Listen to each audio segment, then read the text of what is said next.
Good morning. It's a real privilege to be with you here today. As was mentioned a minute ago, I grew up in a Christian family in a Muslim majority context in Senegal, West Africa, having spent the first 18 years of my life there. And in Senegal, whenever you need wisdom or advice or counsel, the tradition is to go to an elder, someone with life experience, someone with gray hair, probably. And more often than not, they respond through parables or proverbs in Wolof, the local tribal language. And in thinking about this morning in this gathering this year, there's a Wolof proverb that comes to mind. In Wolof, it goes like this: Soame hare tugolo, sat ngemba, dutak muk. And it means this: if you have a monkey for your friend, you'll never get your loincloth stuck in a tree. Mean. It's whom you know at challenging moments in time that makes all the difference.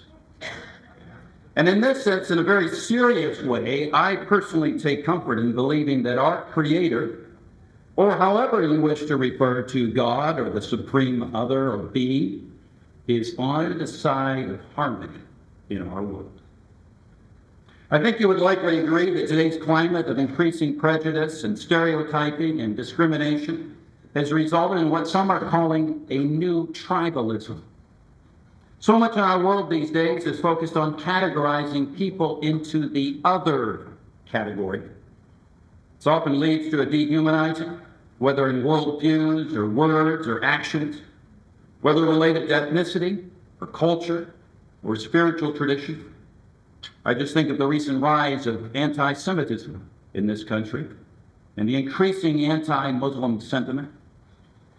And the issue has become all the more important as it's entered into the political discourse on both sides of the Atlantic, both in the U.S. and in Europe. And it's vital that this intensification of misunderstanding and misrepresentation not become the new norm. And it's in response to this current climate that this morning's gathering is actually being held. Now, all of this has been a personal, lifelong journey for me. Growing up in Senegal, West Africa, as a Christian minority within a Muslim majority context, and 98% were Muslim in Senegal, my closest friends were Muslim. And at the heart of my own spiritual journey has been an exploration to discover what it means to embrace the other in a way that reflects the best of my own tradition. In many ways, this has been the passion of my life. I currently lead, as was just mentioned a minute ago, an international arts nonprofit called CARAVAN that uses the arts to help reframe assumptions and perceptions of the other. For art can provide new pathways of understanding that transcend borders and how we see the other. From within my own faith tradition, I've been guided by the visual imagery of the end of time, where it describes in the book of Revelation a crowd that no one can count, from every nation and tribe and people and language, standing in the beautiful presence of their Creator. And it's the challenge it presents to us is to allow that vision of the future to both inspire and guide our spiritual journeys in the present. And in this sense, it's an inestimable gift that today our communities are increasingly becoming multicultural and interreligious, thereby providing a profound spiritual opportunity. One of the last works painted by the noted Egyptian artist Yasser Rostom creatively illustrates the beauty of what I would call this divine diversity. Sadly, he passed away unexpectedly not long ago. And he was a master contemporary surrealist, often referred to as the Egyptian Salvador Dali. Rostom has titled this captivating painting, The Coming Supper. And he's playing off of the iconic artistic scenes of Jesus' Last Supper. And in the painting, Rostom, a Muslim, envisioned a future divine supper where instead of the traditional portrait of Jesus' disciples being around the table, there are those representing the world's diverse cultures and faith traditions. And by depicting such diversity at the table with divine arms surrounding them, Rostom is reminding us that all people are in this divine embrace, regardless of their background. And he envisions a future where we all sit around the table in relationship, loving and learning from each other. And it's an inspiring vision. I recently read that if the world were a small town of 1,000 people, it would include a population distribution of 591 Asians, 162 Africans, 90 Europeans, 70 North Americans, 51 South Americans, and 5 from the Oceanic region. Religiously, it would work out to 320 Christians, 260 Muslims, 150 Hindus, 70 Buddhists, 2 Jewish, and 140 unaffiliated or animists. And just like that imaginary town of 1,000, in the midst of the increasing diversity of our world, we're being brought together at the local level as never before with those of other cultures and spiritual traditions. And in this world of increased opportunity of relationship with those of other cultures and faiths, one of the greatest explorations for us to take on is to experience a deeper spiritual dimension ourselves through those of different faith and cultural backgrounds. When I lived in the ancient city of Carthage in Tunisia in North Africa, I came to love Roman mosaics of early antiquity. They're truly fascinating. And I've come to see our world as this beautiful divine mosaic, with each little chip, each little piece being in the mosaic, being a different cultural or spiritual expression. And it's only when all the diverse pieces are in place that our own lives can be made most complete. For it's only in the continual learning from those different than ourselves that we can be made most whole. And when all the pieces of the divine mosaic are in place, what an image it is, with the fullest and the brightest and the richest and the most striking of colors. And it's in the openness to our sisters and brothers from other spiritual traditions and in continually learning from them that our own spiritual journeys can be made most complete. No work of art can compare to that divine mosaic, because one could say actually it's the work of the divine artist. My own life, I have come to experience other cultures and faith expressions as enlightening guides toward experiencing a deeper spiritual dimension with my Creator. Obviously, with all that's happening in our world, the building of bridges between spiritual traditions has become all the more important. And it requires us to be intentional. It would be so helpful if we had some kind of a guidebook to go on to help us take this journey.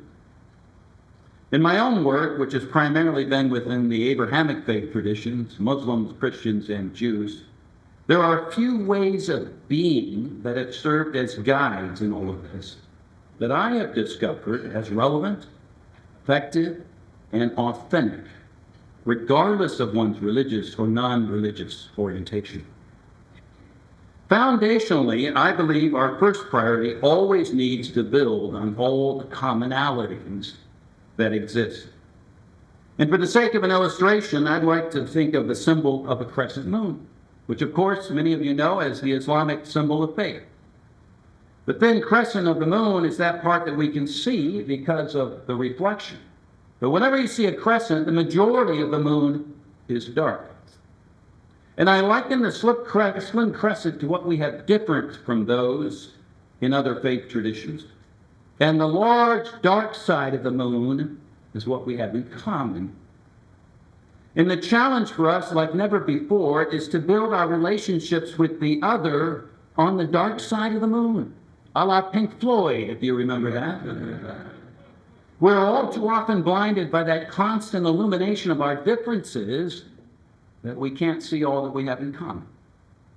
And in the midst of this increasing chasm of discord and misunderstanding, our day calls for a whole new kind of movement, not of belief, not of religious unity, certainly not one of cultural uniformity, but rather quite simply one that builds on what we hold in common. In other words, our starting point always needs to be to discover the similarities, and in so doing, see the redeeming values in the other. For from this foundation, everything changes in how we see each other. Kahlil Gibran, the Lebanese-American poet and mystic and the author of The Prophet, who so profoundly bridged between spiritual traditions, said, "Your neighbor is your other self dwelling behind a wall, and understanding all walls fall down." I am personally passionate about much more than interfaith dialogue. Of course it's needed. But I am really passionate about interfaith friendships. And they're much more difficult to bring about because it involves the investment of yourself in the other. And it's critical that we focus on minimizing the differences in order to build bridges of friendship and love. After all, we all have a common past. And even more importantly, we most definitely have a common future. We're reminded of all this in an artwork done by the late artist Yasser Rostom, titled "The Tree." This is what Rostom, who came from a Muslim tradition, said about this work. "The base of this bridge is the very tree of life that all humans have come from. At the center of this tree of life are Adam and Eve. The branches coming out of the tree represent all of those religions that exist. But whatever our religion, we're all seeking the light of the divine being, or God. And I have been inspired in this part by Michelangelo's The Creation of Adam. The love between Adam and Eve is not a love out of choice, but a love out of need. They need each other to survive. They are both part of the same tree. In the painting, they are covering each other. Humans need each other. They're protecting each other. And with all our faults and differences, we need each other to survive." The black background at the top of the painting represents my extreme sadness at the current situation of the world and all the wars and atrocities committed in the name of religion. I also think it's critical that we focus on what I would call demonstrating the guest posture. In the Middle East, where I spent a lot of my own life, we hear a lot about the famous Arab hospitality and how important it is for us to in turn demonstrate that to the other. And I'm reminded of that wonderful Middle Eastern proverb that says the guest is a guest of God. Well, I would like to suggest that it's more important that we exhibit the guest posture, not working to be the host, but focusing on learning what it means to be a guest. When we're the guest of someone and we've submitted to them, we put ourselves at their disposal. We put ourselves in a state of vulnerability and humility. The fundamental characteristic of being a guest is that you're willing to receive from the host. I'm reminded of that wonderful little story that comes from my own tradition of Jesus and Zacchaeus. For those of you who know the story, every imaginable barrier was up, keeping them apart from connecting. Social, cultural, economic, religious, physical.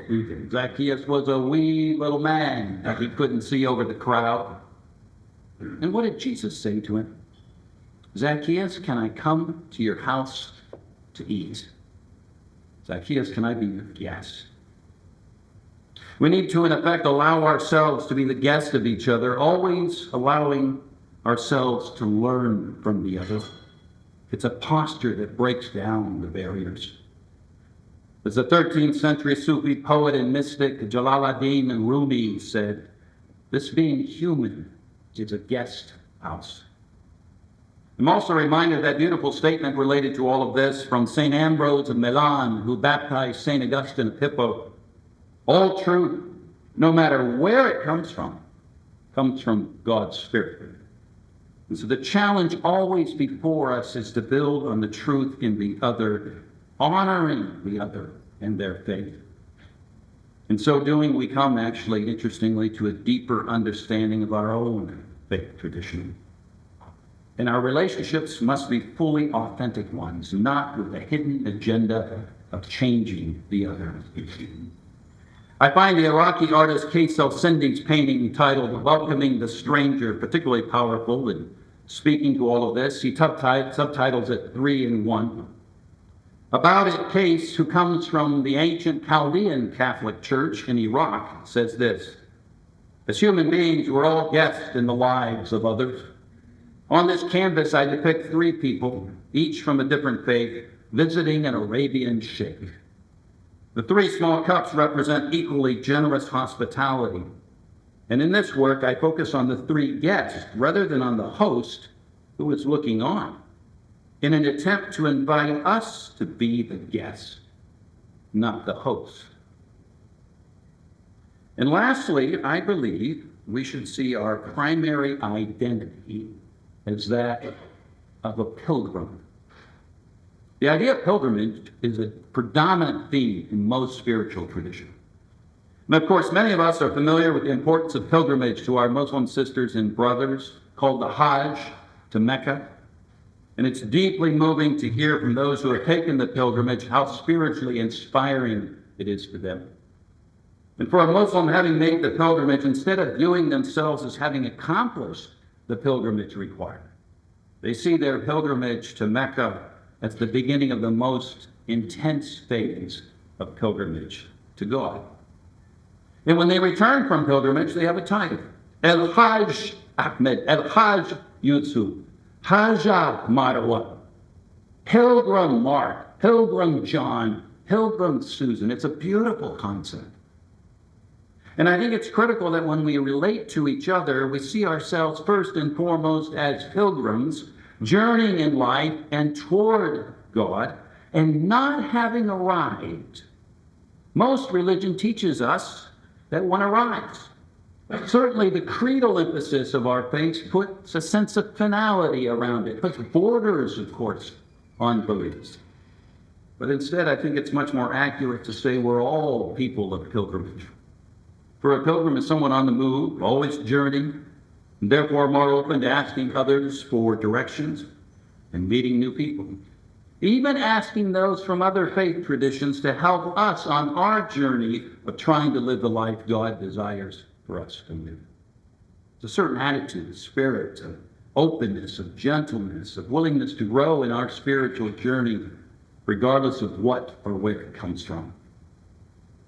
There's a poem in the Jewish book of Psalms known as the Pilgrim Psalm, Psalm 84, that refers to making pilgrimage.